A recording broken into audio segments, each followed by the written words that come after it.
Welcome to the Omnigamers Club podcast, the podcast for games on all platforms, including murder mystery dinner parties. I am Daniel Winter. And I'm Mark Uasa. Hello. Hello, Mark. How are you? I'm well. And how are you this fine weekend? Excellent. I just managed to get in a games day yesterday, the first in quite some time. About five new games under my belt that perhaps I can talk about next episode. So, it's exciting to actually get some games back on the table. Nice. Better than me, as usual. Nothing new there. So this is, but this isn't one of our playlist episodes. This is our feature episode where we usually talk about a video game or an analog game. This time it's the video game variety. And what game are we covering today? That is Pentiment, the murder mystery medieval monk game from came out a couple of years ago, developed by Obsidian Entertainment, published by Xbox Game Studios.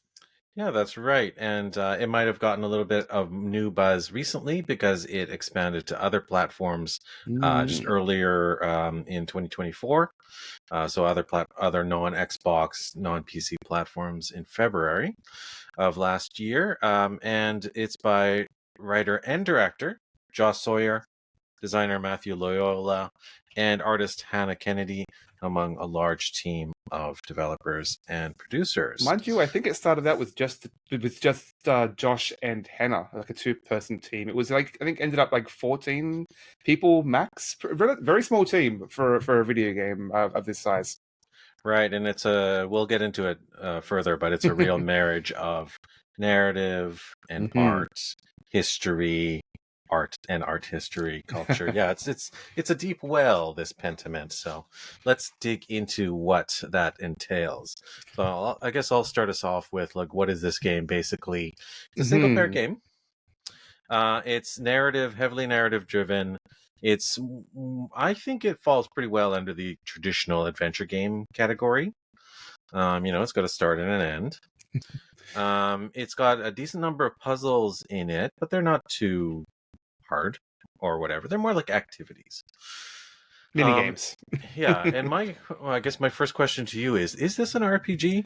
Yeah, I guess that's the question. I mean, it doesn't have skills and level up. You don't get to increase your faith meter as you go along, or your detective skills. You do have a bit of agency though over your character and how you're playing the role of that character. And in that sense, I think it definitely is. Not that. I don't know that RPGs are reduced down to that. I have been thinking a lot lately as to how you do define RPGs, especially with some of the solo tabletop zines that I've been playing that are very far from what you traditionally think of as a Dungeons and Dragons, Baldur's Gate style RPG.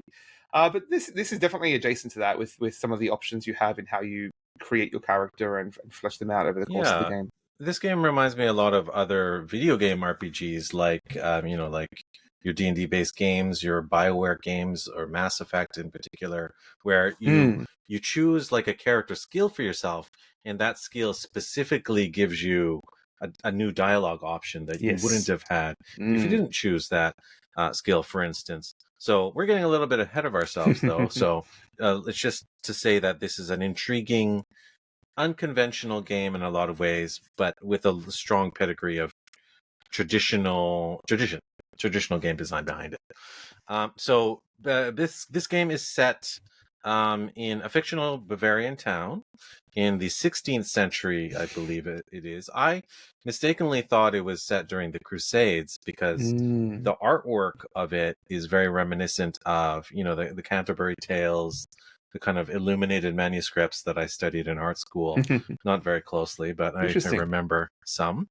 And it's a real beauty. All the artwork is two-dimensional, but lovingly crafted. It looks like it kind of leapt out of a period, illustrated manual written by monks, illustrated by monks, like some of the featured characters in the game are. For those that didn't take art history like I did, this might be reminiscent of games like Orléans, which we covered in one of our episodes in the past, the board game Orléans, featuring those like very kind of flat 2D characters that have odd perspective assigned to them.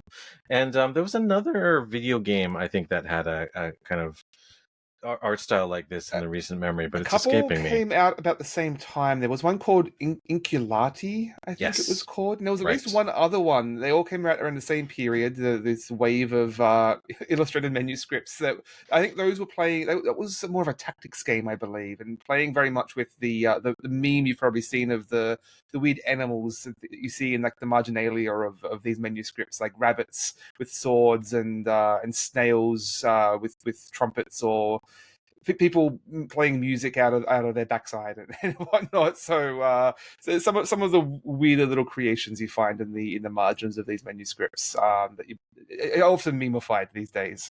Right. So that kind of places you into, if you can envision that in your mind, what the art style looks like. And if you can't picture it, then go check it out online. It's a real beaut, and there's some great screenshots, I'm sure.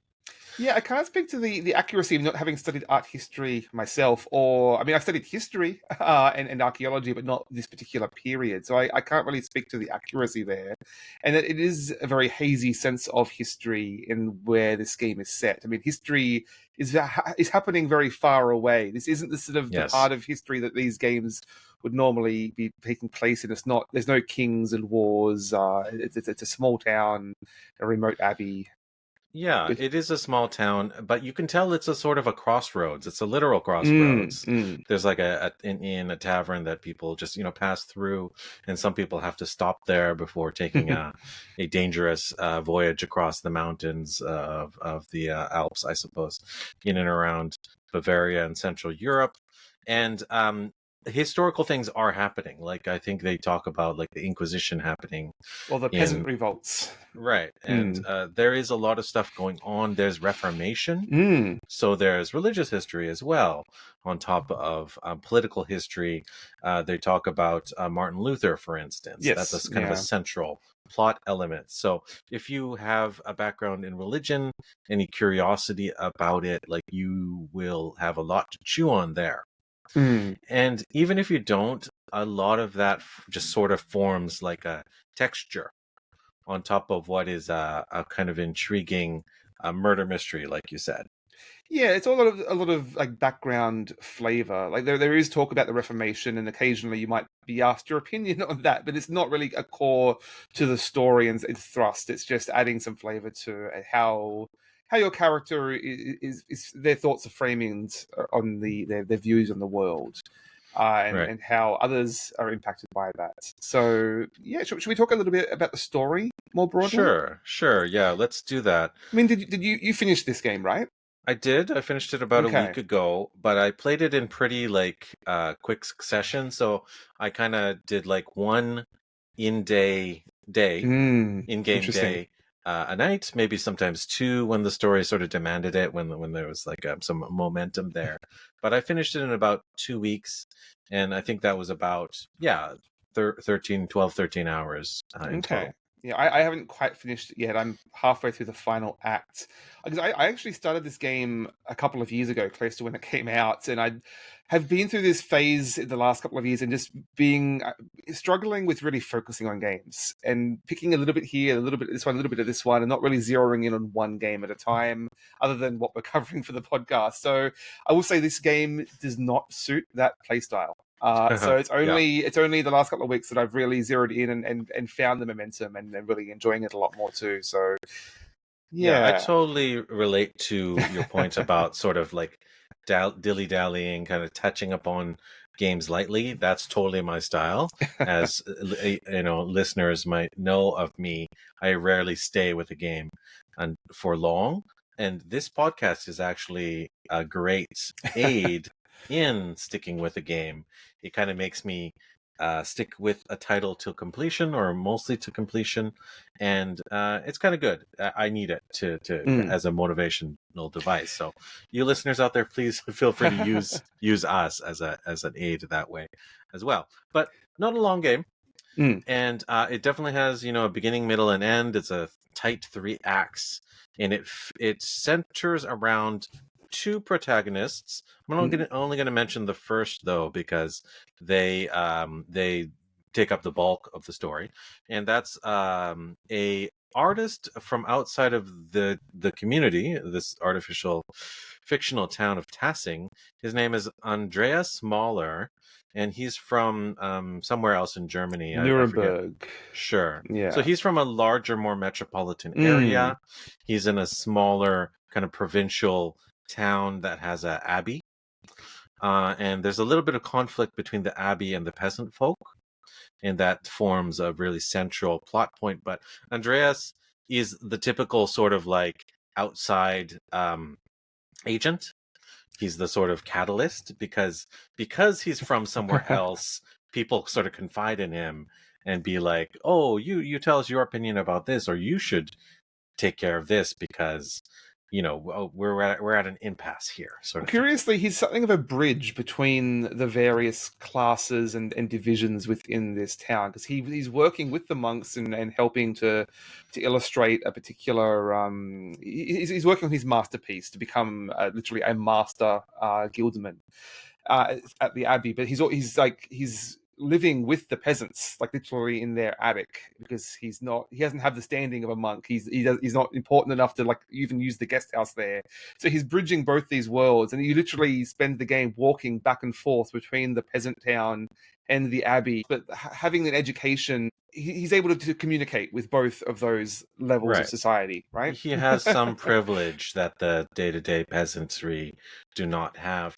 And Mm, I mentioned that this town is sort of a crossroads, and this period is a crossroads in history as well. It's not only the crossroads between like Roman Catholicism and Protestantism, mm-hmm, which it most certainly is, but it's also a technological crossroads. So mm. the abbey, which Andreas is just sort of borrowing, he's like sort of borrowing a desk at the scriptorium, which is a real thing. It's not just a card in Orleans. It's not just a move in Orleans. It's where monks would illuminate handcraft individual books of matters of faith for individuals. So one monk would spend months Mm, crafting one copy of one book. Whereas we'll find out later that there's a print shop as well in Tassing, in this mm. town. And that's like brand new technology. So the printing press is definitely there, but it's not so widely used. It's um slowly but surely democratizing the spread of knowledge from beyond the church to the general public. Yeah, I think I'm listening to some of the making of videos. It seems unlikely that it would be a printing press in such a small town this early in its development, and even that there'd be a scriptorium still in this type of abbey as they were on their way out. So it's a little bit of creative liberty Sure. in the time period, and there's this town being a fictional sort of melting pot of ideas. But it does represent though that those clashes quite well, and you've also got like the scientific enlightenment on the horizon with the Inquisition sort of rebelling against that, and I think it's like the Copernicus and Galileo are sort of just Yep. circling in the near future as well. Heliocentricm. Yes, That's right. yeah. And like you said, like medical science as well. They're like just Mm. now slowly moving away from leeches into the scientific method and I mean, I things was like that. surprised to hear like they regularly say that they are part of the Holy Roman Empire, and I said I've not studied I've studied the ancient Roman Empire, not so much the more modern period. But it's weird to think of the part of the Roman Empire still having been around that late into history. Yeah, for sure, because obviously it's Christendom, right? Mm, And it was the town of Tassing, this fictional town, sort of like Bath in England or places like that, used to be a Roman town. yes. And the Mm. Roman history of the town also plays a central role. Yeah. There's like ruined aqueducts literally in the background. The abbey used to be a Roman fort, provincial fort, for instance. So really fascinating stuff from a historical perspective, and sort of topics I haven't thought of in decades since I did take my more serious his studies of history. But if you're just curious about period pieces, this is fascinating from that perspective too. When the history goes even further beyond the Romans in talking about the pagan times, the people before the Romans who were displaced, and I mean this is a game that's not just about, it's not just a historical game, it's a game about history and the people Yes. within the game reflecting on their own history and how both their specific personal memories and family, but also their communal cultural history and memory, and how you remember, how you represent that. And like these small towns that would normally not have had much of a written record, and that's now becoming more possible in various ways. That's right. Well, let's touch upon that and talk about the history of it, because Mm. that's sort of the, I think, the 800-pound gorilla of this game is that it has such a strong historical foundation. And although it doesn't go deep into any specific, Mm. we've covered on like what, 10 a dozen subtopics there just in our intro about what they could possibly cover. And I feel like it's a bit of a word dump of Yeah. exposition, setting. By the way, this game has no voice dialogue. It's a straight up text fest. And the text, I think, interestingly enough, you can have the text printed in old, basically typeface, or like handwritten typeface, or in a more modern typeface to make it a little bit more legible. Well, do you have the choice in that though? I think there are some accessibility features to Yeah, like change legibility, but by default, importantly, that text is changing based on who's talking. At that's right. least, not necessarily the education of a character, but at least their representation of a character. There's an early moment I missed where Andreas is talking to someone who he presumes to be uneducated, and it's depicted as sort of handwritten scrawl. And suddenly he realizes, oh no, you're actually a lot smarter than I thought. And this other character's font changes like mid sentence to become Right. a more sort of careful calligraphy. Right. And there's a couple of characters who are the printers that we talked Mm, about, and mm. their dialogue comes in literal print blocks. Yes, yeah, upside down. Right. And And then they then have to kind of printed, rejigger yeah. themselves. And even when they finish with that, their words look sort of like a little bit splotchy, like the Mm, ink didn't mm. evenly cover the print. So they do very cute touches there. And of course there's the mysterious interloper character who you don't discover Yes, yeah. their persona until the end, and then they have a very distinct appearance of their messages that they send. So Yeah. there's a lot going on there, but the main topic I want to talk about is just the sheer amount of history. How did you feel about that coming into the game? Yeah, I mean, like I said, I don't have any specific knowledge of this period, and so I can't, again, can't speak to the accuracy. It feels accurate, and at the very least, feels like it's being authentic and genuine in how it's approaching this. This isn't like Monty Python parodies and whatnot. As you said, it's a very wide coverage of that history, and what I found particularly helpful is there's basically a glossary system where any sort of towns or cities, sort of institutions or events will be underlined as they're written on the screen. And if you pause the game, it'll sort of zoom out this sort of fourth wall breaking, and you see the frame of the game embedded in a larger manuscript with all of those marginalia animals around the edges, and it'll give you a description of, oh, this is where Nuremberg is, this is what the Diet of Worms was, etc. Fairly brief rundown. This isn't like the Assassin's Creed compendium, but it will give you a rundown of the major events and people that you come across. Yeah, and it was interesting because early on in the game, obviously lots of the action is happening within Tassing, but you don't know if you're ever going to leave Tassing. Mm, And mm, you definitely talk to characters from outside of the town of Tassing, but they have like multiple maps. One is a sort of a zoomed in map of the sort of the downtown. Another part is the abbey, and then a broader map of the abbey of the town. And then they show you a broader map of Europe, Mm. where the town is located, and you never go to those other places. Yeah. It's just for context, and I think it's very, very smart that way. Oh, Well. I remembered the other game where all these place names reminded me of, and it's Turn and Taxis. You know Oh. that board game Yeah. about mail delivery? Well, I was just playing Hansa Teutonica yesterday, which the old version, which features a sort of medieval merchant wearing a cap, very reminiscent of Andreas Mahler's. There you go. Yeah, so a lot of the place names, if you played Turn and Taxis or Hansa Teutonica, Hmm. you'll be reminded of that. Of course, it's just lots of places in Central Europe. Anyways, do you feel like the history?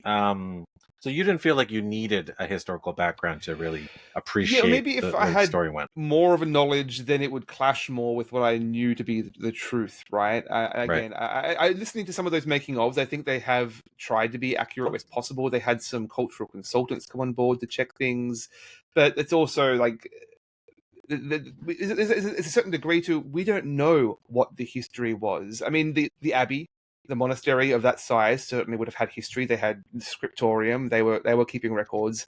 The small town full of peasants. We don't know their history. These are the people that history forgot largely. And so there is probably some creative liberty taken there. But and it's also like all these characters are speaking in a very modern sensibility, right? Right. They're not talking in ye old English.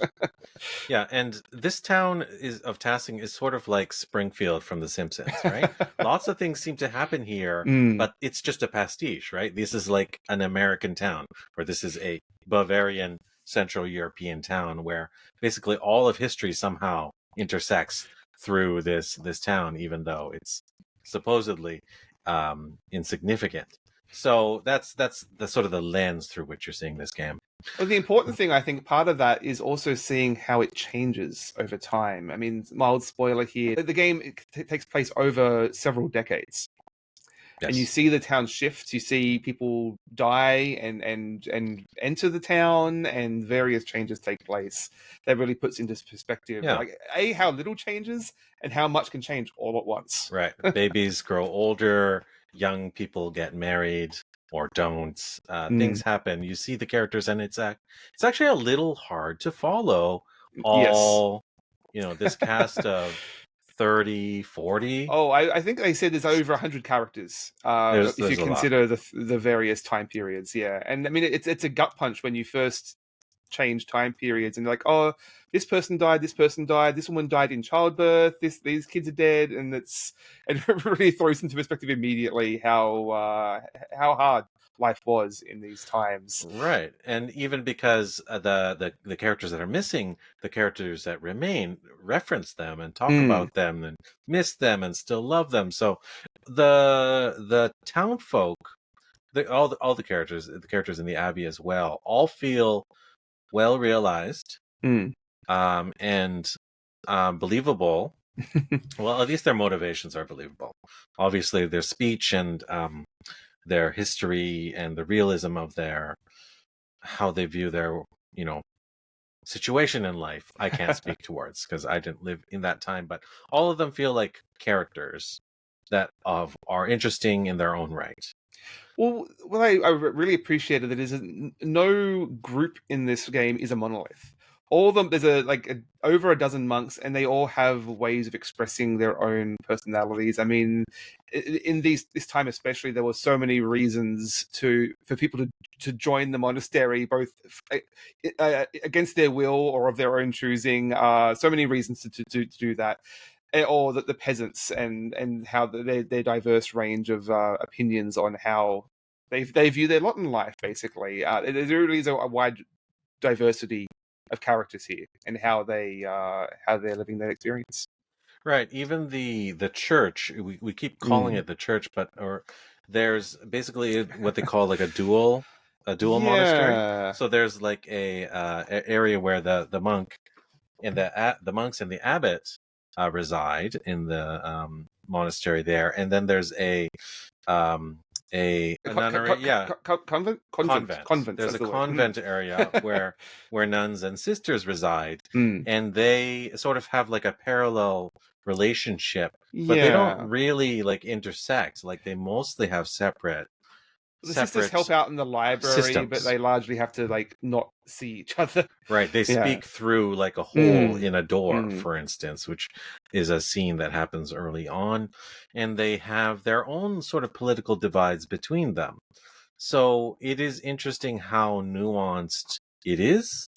And even though the town has that monastery at the top of the hill, there's a town church as well, Mm. and the Yes. town Yeah. church has a pastor, and then there's really interesting character who lives solely within a cell Yeah. within the town Yeah, church. funnily enough, when I'd started playing this, I'd just seen a folk horror movie called The Anchoress about a woman who was sort of forced to live in this sort of room at the side of the church, locked away for the rest of her life. And that's what this person. This is of her own choosing.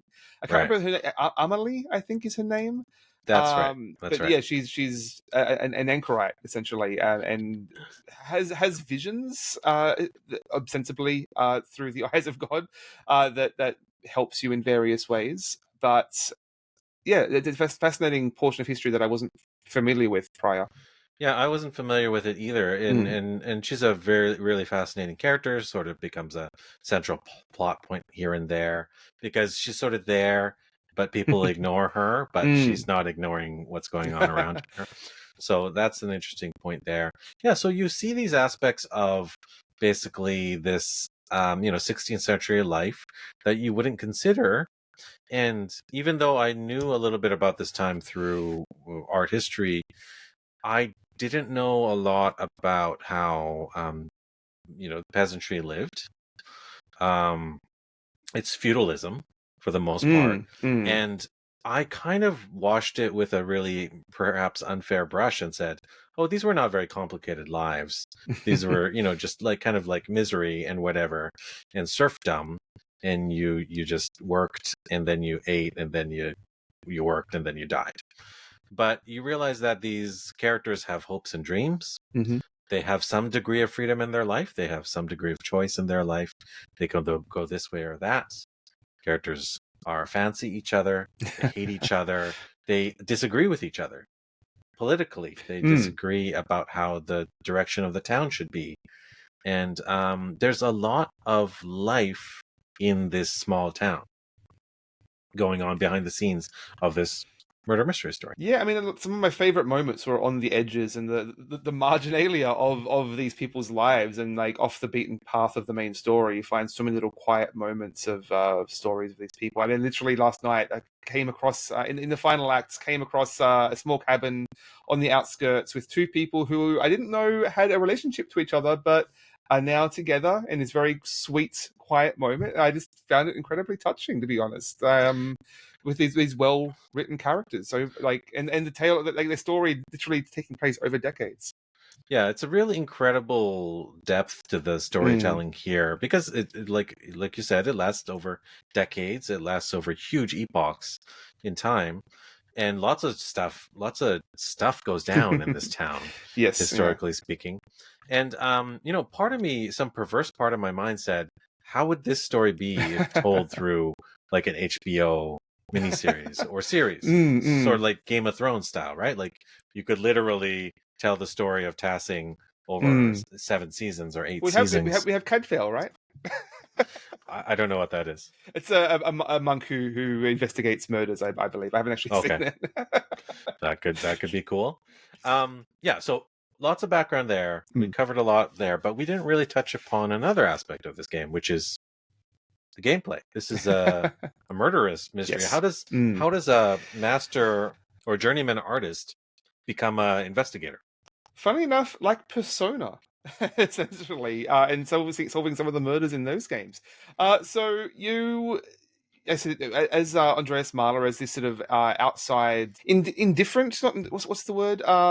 Objective? Yeah, essentially, I'm not entirely sure how that he's brought into like it's a little Neutral. bit forced in terms of how he's given the authority, but it's basically suggested that he should look into who committed these murders. Essentially, funnily enough, no one ever asks why he's at all of these murders. No one ever he's never a suspect. Right. But in this first murder, one of your friends, one of the monks, is implicated, and you want to basically prove him innocent. And so you're going around town, talking to various other townsfolk, and trying to figure out who could have committed this murder on a fairly strict time structure. Like literally, as the game sort of segments pass, you have this calendar, illustrated calendar, rotating through the segments of the day. It was these people's lives are like controlled by the bells of this abbey, quite literally. And so in the morning period, you can walk around town, talk to people. But at some point, you have to, if you want to get more information, you have to commit. I'm going to spend time with this person and commit to what they might be able to learn. And usually that takes place over a meal. And there's a big part here is so many of these interactions, and the more involved interactions, are you sharing a meal with often a whole family or a couple of particular people, and how that meal takes place is it also reflects a huge amount of like the social standing and culture in these and how diverse it is with these people. That's right. A lot of the meals, and the meals are interesting because they're totally superfluous. Like you have a UI which allows you to choose between The 3 cheese or the rye dishes, bread. right, on your plate, and some of those meals can be meager, some of those meals can be resplendent, depending on who you're eating with. But choosing which one doesn't matter. It doesn't affect the gameplay Yeah. whatsoever. But it's sort of an activity to draw you in. It's an immersive element, yeah. That's right, and it's sort of it does the video game Star Wars Outlaws does something similar with this dining activity. Oh yes, this eating mini game that you do with your pet. And that was like a Dance Dance Evolution mini game, though. Yeah, that game really rubbed me the wrong way in Outlaws. I thought this is superfluous and annoying. It's like, I get what you're trying to do. You're trying to bring me closer to your pet. You're trying to show off a cute side of both of those characters, but it's just too much. It's overwrought. And in this one, it's just hardly a mechanism at all. This is basically a menu. You choose the dish. I just thought it was interesting that they went there. But you're right. Yeah, you have to commit to these little vignettes. And I feel like they don't give you enough time. I think they literally don't give you enough time to talk to everyone, right? Yeah, well, they deliberately try to force you to have to make a tough decision with imperfect information, and they literally like play with how much time you have left. You have less time than you think you do, but that way. Yeah, and this was one of the things that cheesed me off, at least in the first act, because essentially there's like a sort of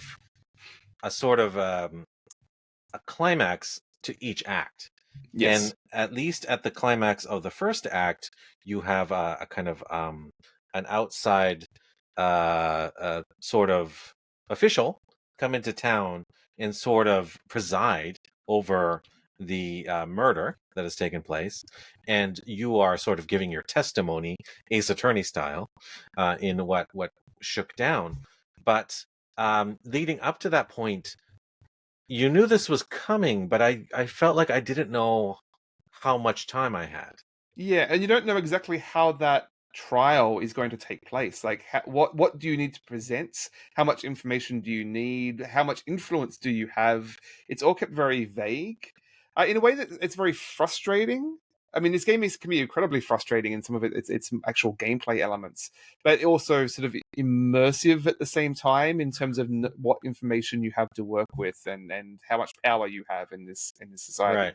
You're kind of at odds because the narrative loving part of you wants to sort of get sucked into the story and to find out, follow this juicy thread about to solve the mystery, right? Yeah. This couple was having a torrid love affair that people were unaware of, or this individual was disillusioned with the church because and the Lord because they showed no respect and literally beat to death her ex-husband or something like that. Well, it turns out everyone in this town has a reason to kill this guy. Right. So part of you wants to pursue those story threads, but those don't necessarily mechanically draw you closer to finding the killer, right? Yeah. I don't think you're supposed to find Well, the killer. that's the thing. I don't think you ever find out. I don't think there is a canonical answer to who killed this guy. Right. The game is forcing you into an uncomfortable decision, whether you have all the information or not. I don't. There is no perfect playthrough, and it's forcing you to make uncomfortable questions about who are you willing to throw under the bus. Essentially, what does justice mean in this world? Because I mean, I think the person making the decision is the archdeacon, and I don't know exactly the role in the society and as a lawgiver here, essentially.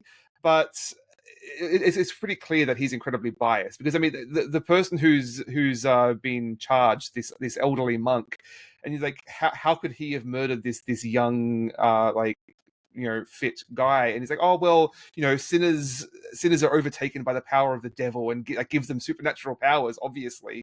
So everyone has their own biases here, right?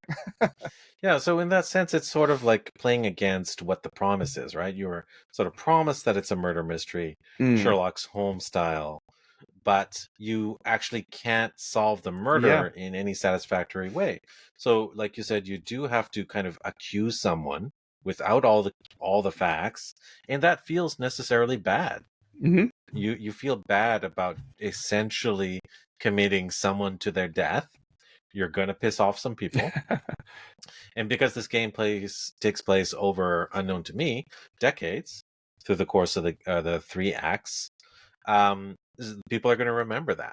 Mm. People are going to remember that about you, and you're going to have a sort of legacy in this town as the person who got X killed, or the person who got X, committed, or Or even the something like people that. you reported but didn't get killed for like even just dobbing them in, basically. Yeah, They will remember that and hold that grudge over the decades. right. Yeah, so you basically can present as much you can dish essentially as much as you Mm, want to against as many of the characters as you want to, and a lot of that can be founded or unfounded. mm, And basically, there's a few exchanges like this throughout the game where there's a sort of like a decision a character will make against you or with you, and depending on what you said, you'll earn like plus points or negative mm. points against them. So one of them was about like the doctor, a doctor giving me some additional information, and basically because I kind of like pissed him off earlier, or I sort of dismissed him, Oh, he deserves it. or I think I embarrassed him in front of his Yeah. friends. He wouldn't give me this Right. valuable medical information. I'm like, dude, do your job. Well, You that's know? the thing. This game very rarely gives, like, there are plenty of decisions to be made here, but so very rarely is that decision, what do you want the result of this to be? Usually, the choice you have is how do you respond to this person? They'll ask you a question. I think there's an early one where like you're literally sitting with all the monks at dinner with the local baron, and he asks you at the Reformation. It's like, well, is it polite to talk about the Reformation in front of all these Catholic monks? And the biggest skill in this game is knowing how to read the room. Sure. No, How, really, mm, that's a really good point. Yeah, I 100% agree with you there, because like a Telltale game before it, someone will remember yeah, that you said this or that. And so I don't want to give too many spoilers about this game, but I yeah, think it's fair to talk about the first act because it's going to inform what happens later. So you're going to essentially repeat this cycle. There's going to be time skips. New characters are going to be introduced, but essentially you're going to have to dig for more clues, find out more facts, interview more people, and then sort of give a sort of an assessment about who did what, or who should have done what, or what should happen next. And you're going to have to convince people of those facts with essentially incomplete information. And because I had that unsatisfactory feeling after the first act closure, mm, but I was really enjoying the story. I was really enjoying the artwork and the direction of the story. I made a promise to myself. I am not going to regret my decisions. yeah, mm, I made a commitment to myself. I'm going to make decisions that feel good at the moment, I'm not going to save scum because, surprise, there's no Yeah. optimal solution. Mm. I can't win this game. You're not supposed to win this game, right? You're supposed to experience Have this your story. lived experience of these characters, yeah. Right. So as long as you let yourself do that, Mm. as long as you let yourself be okay with imperfect results, I think you're going to have an enjoyable ride.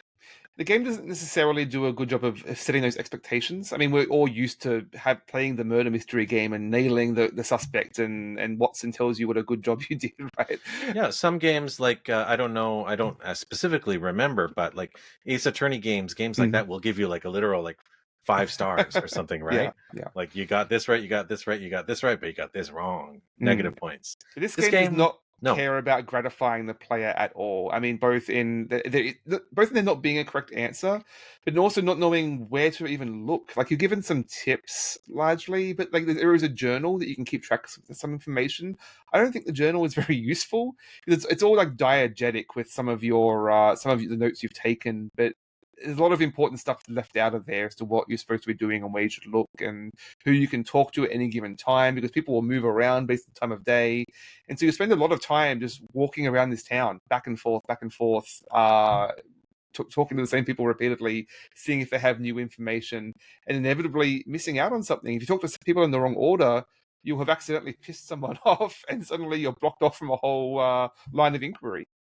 Yeah, and there are a few points where if you try and pursue a certain line of deduction, a certain line of inquiry, Mm. it's going to say, "Are you sure about that? This is going to take this is going to Yeah. take a while." Mm. Right? Which is one of those key points, like in a JRPG or something where you're going to fly on the airship to the other town.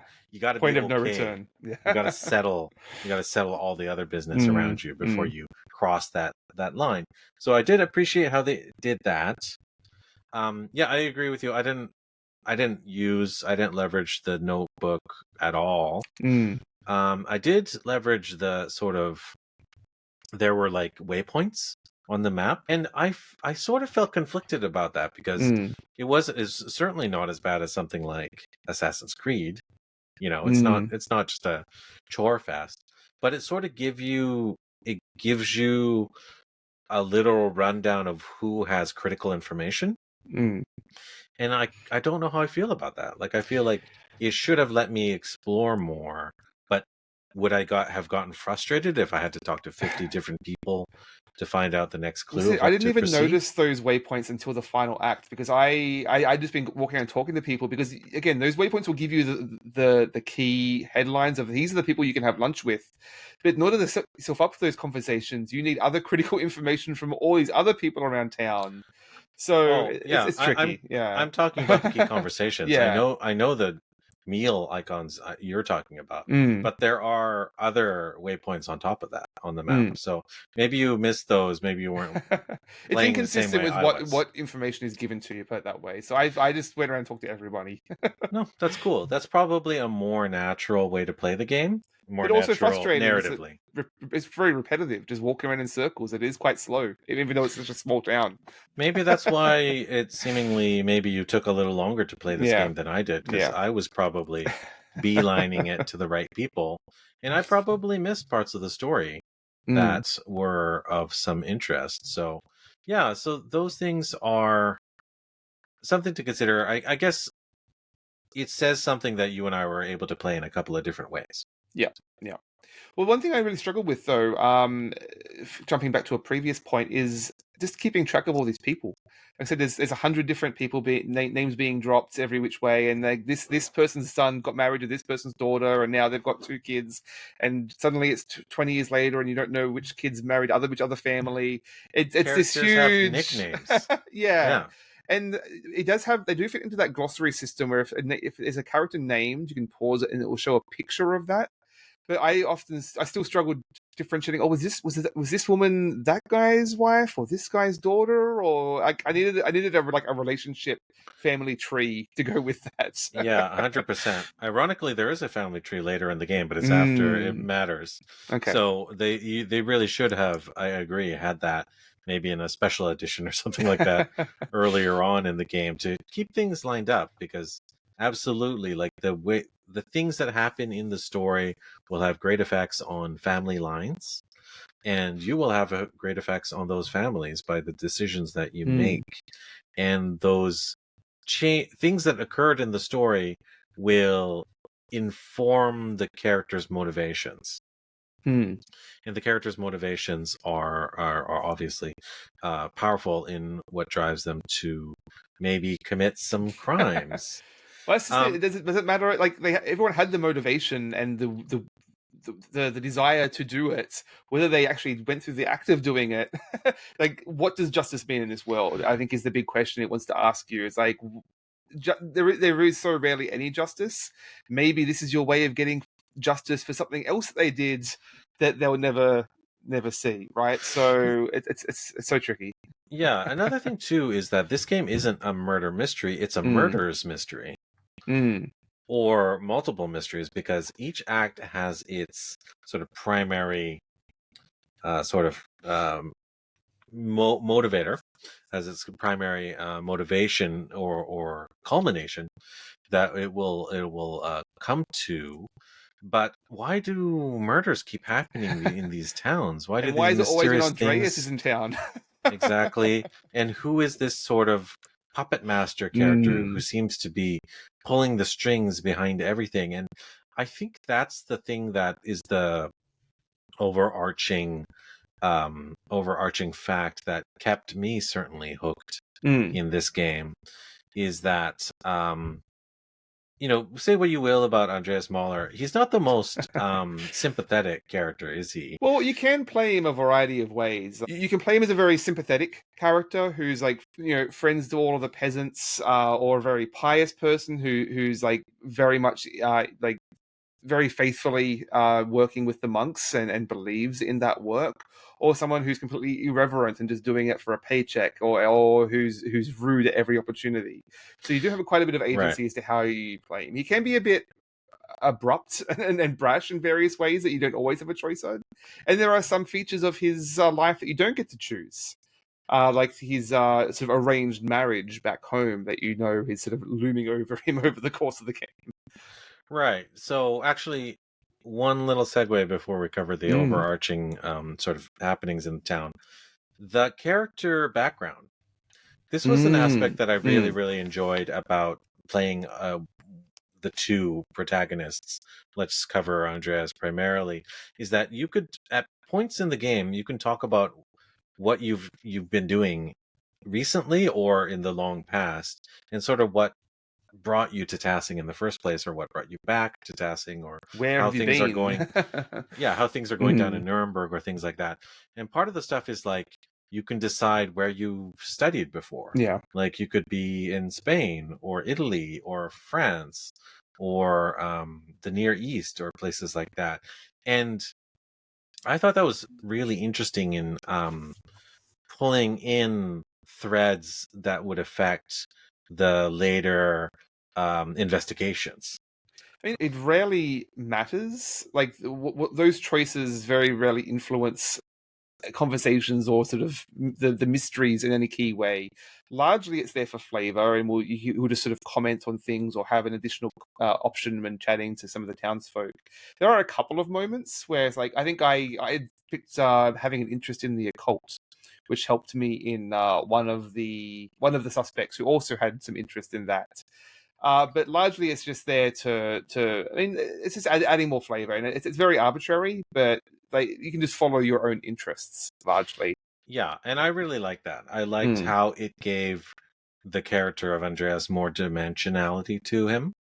And I enjoyed all the touches to those choices it made me. I thought it was more rewarding than, having a +2 in charisma or something like that. Mm. Is like, by deciding that I spent my time in Spain, that my Spanish was better, and I understood things that I could converse with the Spaniards that were in town, and I could speak towards these pieces of art that were going on, these political movements that were happening.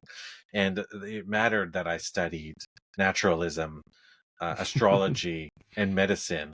Those actually came out in the investigation Mm. when it came time to talk about murders and wounds and things like that. So I thought it mattered, and it mattered in a way that's actually important. It mattered in a narrative way, but it also gave me choices. I could choose to use those new specific dialogue threads that were opened up by my personal choices, or I could stick to the kind of the Yeah, they're not traditional always the right ones that were there. choice because sometimes they like force you into a particular line, or like just, sometimes talking about medicine is just really rude in certain conversations, right? Yeah, or Uh, really gross, or it'll yeah. go over their heads, or Mm. things like that too. So I just really appreciated how they wove those choices in. And not to spoil anything, but the choices you're given with the later character are much more personal and about relationships with people in the town, perhaps Right.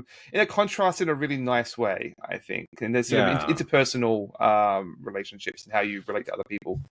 Right, that's Mm. right. The second protagonist is much more of an intimate story, Mm. and it's really about their legacy, their roots within the town of Tassing. And ultimately, another character that we haven't discussed is the town of Tassing. You really come to learn this town Mm. and see this town grow and change over the course of the many decades that this game covers. It's quite touching, actually, the end of it. I'm not going to spoil anything that happens, but you get to leave your mark Interesting. for ages. Well, speaking about sort of touching and sort of Tassing's legacy, the thing that really hit me was how this game treats children. I don't think I've ever seen a game give this much sort of love and attention to children as rather than just being a nuisance or like the baggage to be killed off in like The Last of Us or something, right? The tragic ending, and there is tragedy here, but there's also so much joy and just little moments in how the kids behave in various ways. One of my favorite moments, I think, which completely optional that maybe you didn't even see, was there's another character called Brother Sebhat, I believe, an Ethiopian monk, and you can Yes. share. You can have a meal with him, but he wants to talk to all the other peasants in town and relate to everyone. And he's telling a story with like he's illustrated in a completely different way. His story is like has the backdrop of an Ethiopian Bible, and the children are all asking why all these people in the Bible a different color, like the sort of inappropriate things that kids would ask. But then, like in the background of this story, one of the kids like sneaking up behind Andreas and steals your hat. And then in later years, that character is still wearing his hat, and it sort of passes down to the generations in some really touching ways. Yeah, that's right. Because of the generationality, because of the Mm. time span of this game, you get to see these characters grow. You get to Mm. see them like make mistakes, Yeah. and they sort of a lot of them redeem themselves, and a lot of them carry on the mistakes that they made in the past, or carry on the burdens of their own history.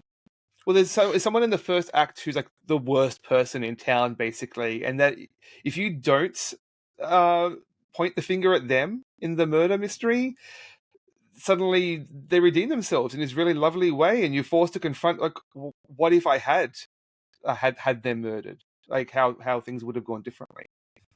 Yeah, that's right. And yeah, you get to see so many angles to this, and you get to even see characters who are reckoning with the mistakes that their parents made in the past Mm. and things like Mm. that too. So it's a really touching story of so many characters, a large cast of characters, and it's really, really rewarding. And I think that's ultimately the real Yeah. achievement of this game is like there's so many things that are going on in this game. Like I think the murderers are sort of superfluous, Mm. right? It is the thread that binds things, and there is that interloper character who is a mystery through the bulk of the game. Yes, you do eventually get to find out who this character Mm. is, what their I motivations think I may have are. had that spoiled for me, but let's see. Right. But that was initially what drove me Mm. forward. But learning to sort of know this town, and you'll get to know it so well. You'll have the Yeah. geography of this town inside and out, backwards and forwards before long, and get to knowing the history of these characters, getting to like kind of love and appreciate these characters, because Andreas is a human and he sort of screws up and makes mistakes, and he also has to redeem himself, and he inevitably leaves his mark on the town of Tassing as well. and that's what kind of grounds you in this sort of long history of the town. And it'll grab a hold of you. I think this game will stick with me for a while longer than a lot of other, just action games where I'm just like hitting things and passing on through. Yeah, and so the gameplay is regularly frustrating, especially if you don't set your expectations right. It is repetitive and deliberately not trolling you, but playing with your expectations, shall we say. But if you're willing to get through that, the story, it really is something special. I think much like the weird cats licking themselves and the snail playing trumpets in the margins. It's the stories on the edges of this town that sort of build up the whole of the picture, and in a really special way, I think here. Yeah, story is the king here, and that's what really won me over. As you can probably tell, I'm generally quite positive about this story. And also, there are some like kind of a few really like jaw-dropping moments of like, oh, I can't believe they went there, sort of things. Hey, let's And just say if you have feelings about nuns, this game is not going to fix that. yeah, or if you have feelings about books, my goodness, if you love books, you'll have real feelings in the course of this one. Yeah, it's really powerful. Obviously, if I don't have a strong relationship with the church.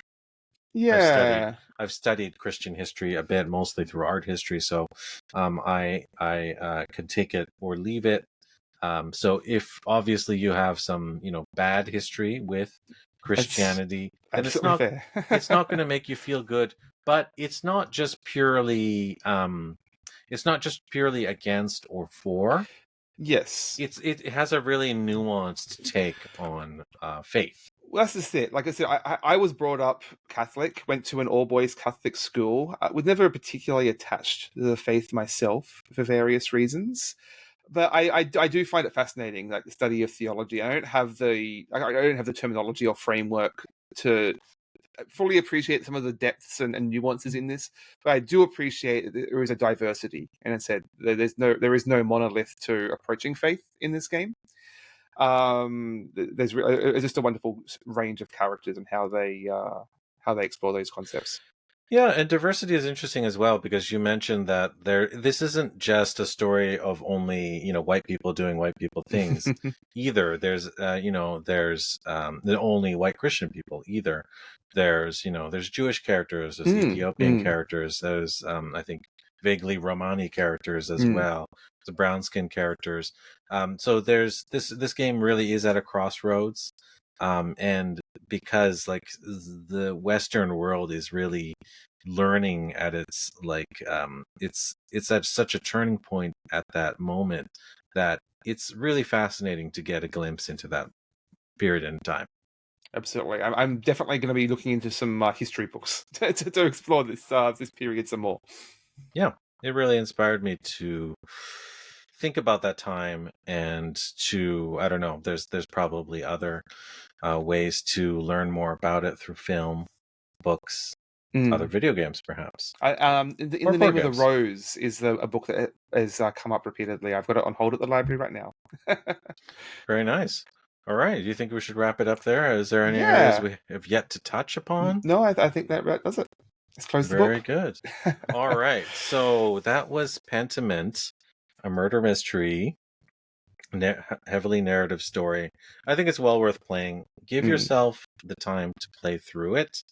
Um, if you like heavily narrative based games, you'll appreciate it. And if you played, some of the games we covered in the past, like Harold Halibut.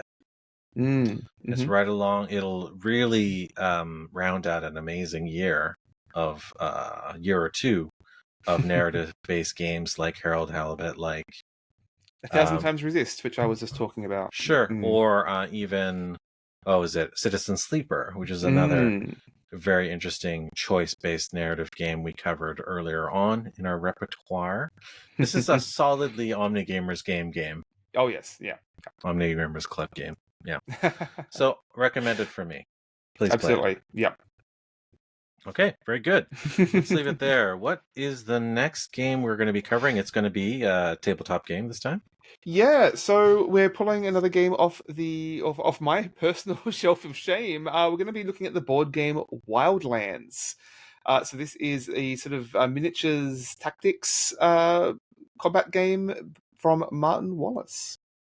Yeah, this is a game I've been interested in a while, and we did cover a more a tactical game recently called Unmatched.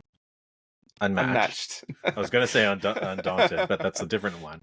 But it has some differences, but it plays lightly. And war games is an area that I haven't dug into deeply, so I'm looking forward to trotting upon this game.